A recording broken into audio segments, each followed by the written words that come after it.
அது இவர் சுப்பிரமணியன் சாமி பர்சன்டேஜ் கணக்கெல்லாம் சொல்லியிருக்கார். சினிமா துறையில் இருக்கிறவங்க பல பேர், ஈவன் டாப் ஸ்டார்ஸ் என்கிட்ட சொல்லியிருக்காங்க, கருணாநிதி குடும்பத்தினுடைய தயவு இல்லாமல் படத்தை ரிலீஸ் பண்ண முடியாது. அவங்க தயவு வேணும், அப்போதான் தியேட்டர்ஸ் கிடைக்கும். ஒன்று மிரட்டல், இல்லை தியேட்டர்ஸ் ஆல்ரெடி அவங்க கிட்ட இருக்கும். கருணாநிதி குடும்பம்னா அதில் மாறன் பிரதர்ஸும் அடக்கம். இவங்க ஃபில்ம் இண்டஸ்ட்ரி இப்போ சுற்றி வளைச்சி பிடிச்சிருக்காங்க. ரியல் எஸ்டேட்டையும் ஆரம்பிச்சுட்டாங்க. அடுத்தது அதுவும் சுவாகா ஆகிடும். இப்படி ஒன்றுக்கு மேலே ஒன்று சுவாகானா நான் சொன்ன மாதிரி எல்லாம் கலைஞராய சுவாகாதம்.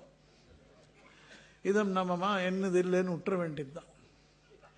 அந்த லெவலில் தான் போய் இத்தனைக்கும் இவர் இத்தனை நாள் கழிச்சு இவர் டைலாக் எழுத வேண்டிய அவசியமே இல்லை. யாரும் கேட்கல. ஆனால் என்ன டைலாக் எழுதினா அந்த படத்தை எடுத்தால் அவனுக்கு சில அட்வான்டேஜ் கிடைக்கிறது. அந்த படம் ஓடாது, அவனுக்கு தெரியும். ஆனால் அதுக்கு பதிலாக ஒரு லிக்கர் லைசன்ஸ் கிடைக்கிறது, வேற ஒன்று கிடைக்கிறது, ஒரு கான்ட்ராக்ட் கிடைக்கிறது. அதுக்காக வந்து ப்ரொடியூஸ் பண்ணுறான். இவர் தான் எழுதிட்டு தான் இவர் ஒரு படம். நான் ஒரு படத்துக்கு போனேன், காலி தியேட்டர், நல்ல முதல்லையே. அதனால் சினிமா இதெல்லாம் இவர்கிட்ட சினிமா வருது மட்டும் இல்லை, ரியல் எஸ்டேட் வெளியில் வரணும்.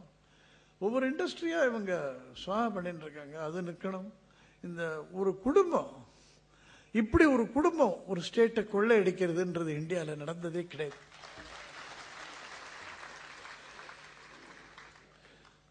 தமிழ்நாடே கொள்ள போயிட்டு இருக்குன்றது தான் வாஸ்தவம். அதை மீட்கிறது நம்ம எல்லாருடைய பொறுப்பும். அதனால தான் சரியாக ஓட் போடணும், சரியாக ஓட் போடணும்னு நான் சொல்லிட்டு இருக்கேன். மன்மோகன் சிங் ஹானஸ்ட்னு எவ்வளோ பார்த்துட்டாரு. சிவிசி அப்பாயின்மெண்ட்டு அவர் தலைமையில் தான் நடந்தது. இப்போ கருணாநிதி ப்ரொடெக்ஷன் அவர் தான் பண்ணிட்டு இருக்கார். ராஜா ப்ரொடெக்ஷன் மன்மோகன் சிங் தான் பண்ணிட்டு இருக்கார். ஆனஸ்டின்னு சொல்லிட்டு ஆனஸ்டியை குத்தி கொலை பண்ணிட்டார் மன்மோகன் சிங். ஆனஸ்டி யாரோ இந்த ஜூலியஸ் சீசரை யாரோ கொன்னான். கேஷியஸ் அவன் எல்லாரும் குத்தினான். ஆனால் இந்த ப்ரூட்டஸும் சேர்ந்து குத்தினான் பாருங்க, அதுதான் அவனை ரொம்ப ஹர்ட் பண்ணிது. அப்போதான் விழுந்தான் கீழே. அந்த மாதிரி பேசினால், அந்த அப்போ ஆண்டனி பேசின மாதிரி பேசினால், I have come here not to praise honesty but to bury it. குத்தி கொலை பண்ணி வச்சவங்க. I have come here to bury it. Raja stabbed it, Kalaignar stabbed it, the CBI stabbed it, the government stabbed it, and the well-beloved Manmohan Singh also stabbed it.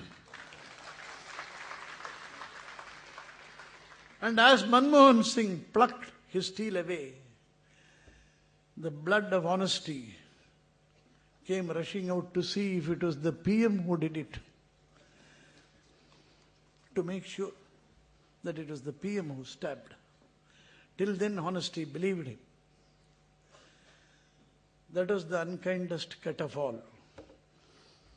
For when honesty saw the PM stab, ingratitude, more strong than traitor's arms, vanquished it, and the big heart burst. இதுதான் நடந்திருக்கு India.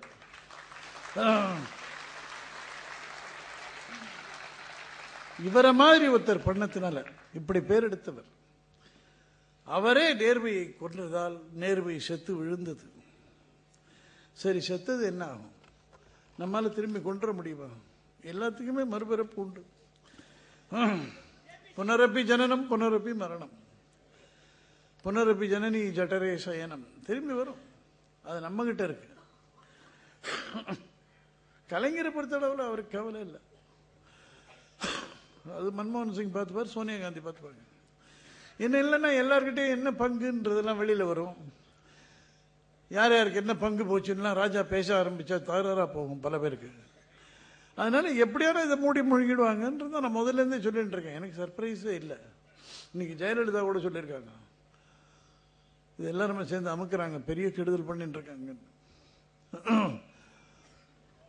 அவங்க ஸ்டேட்மெண்ட்ல அவ்வளவு clarity இருக்கு. ஜெயலலிதா ஸ்டேட்மெண்ட்ல நீங்க Karunanidhi statement பாருங்க, மியான்றீங்க என்னமோ அப்படி இப்படி என்ன சொல்றாரு இவரு, இன்னும் கடவுளை என்ன நம்பல, நான் கடவுள் நம்புறேன், இன்னும் பேசுவார். நாகர்கோவில், நாகர் பிறந்ததால நாகர்கோவில், நான் நாகர், நீ நாகர்.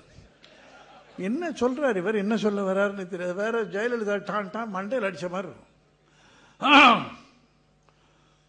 இப்போ ஸ்பெக்ட்ரம் ராஜா இவருக்கு ராஜான்ற பேரே பிடிக்காதான் கலைஞருக்கு. அவர் சொல்றாரு எனக்கு ராஜான்னாலே பிடிக்காது, என்ன கிங், அதுக்காக அது ஒரு இடத்துல.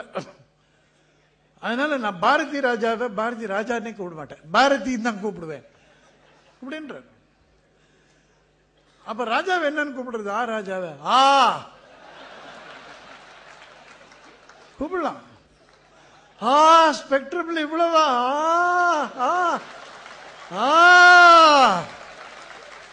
ஸ்பெக்ட்ரம்ல இத்தனை வந்துருத்தா? அதுக்கப்புறம் கொஞ்சம் பேர்லாம் இந்த ராஜா இவரையே மோசம் பண்ணிவிட்டான், நிறைய எடுத்தும் போயிட்டாருன்னு சில பேர் சொல்றாங்க.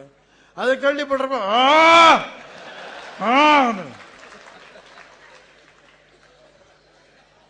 என்ன இவர் தான் ராஜான்னு சொல்ல முடியாது. ராஜா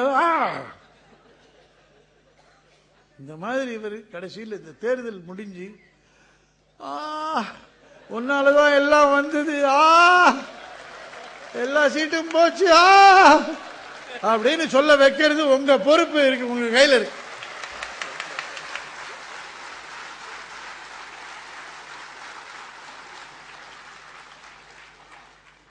எமர்ஜென்சி முடிஞ்சு 1977 மீட்டிங் டெல்லியில் நான் பேசுறப்ப பார்த்தேன். நான் இங்கிலீஷ்ல தான் பேசினேன். அங்க யாருக்கும் ஒன்றும் புரியல. நல்லதா போச்சுன்னு வச்சுக்கோங்க. அங்க நான் டெல்லியில் ஒரு 7-8 மீட்டிங், ஒன்றும் ஒரு சென்டென்ஸ் முடிச்ச உடனே ஒரு வார்க்கரை மாதிரி வரும் கிரௌட்லேருந்து. இங்க ஆரம்பிக்கும், அங்க வரும், அங்க வரும். இது ஒரு வேவ், மெக்சிகன் வேவ்ன்றால அந்த மாதிரி போகும். அது ஓஞ்சப்பறம் தான் அடுத்த சென்டென்ஸ் பேச முடியும். எனக்கு நான் பேசுறது ஒன்றும் புரியல உங்களுக்கு. ஆனா இவன் இந்திரா காந்தியை எதிர்த்து பேசுறான்றது மட்டும் புரிஞ்சுது. அந்த கவர்மெண்ட் மாறணும்னு அப்போ அந்த மாதிரி ஒரு வெறி. கூட்டத்தில் தார் ட்ரம் வச்சிருப்பான், அதுல எல்லாரும் பணத்தை போடுவான், ஒத்தனை எடுக்க மாட்டான், அதுல பணத்தை போடுவான். பணமே கிடையாது ஜனதா பார்ட்டி. அப்பதான் எல்லாரும் ஜெயில இருந்து வந்திருக்காங்க. என்ன பண்றது? பணம் கொழிச்சுட்டு இருந்த இந்திரா காந்தியை கச்சாம்பச்சான் தோக்கடிச்சாங்க. இப்ப அந்த மாதிரி ஒரு ஃபீலிங் இப்ப வரணும். நாட்டில் ஜனநாயகத்தை காப்பாத்துறதுக்கு அப்ப பண்ணாங்க, நாட்டையே காப்பாத்துறதுக்கு இப்ப பண்ணணும். அது வந்ததுன்னா ஒரு கவலையும் இல்லாம நிச்சயமா நல்லபடியா முடியும். I am grateful to you all.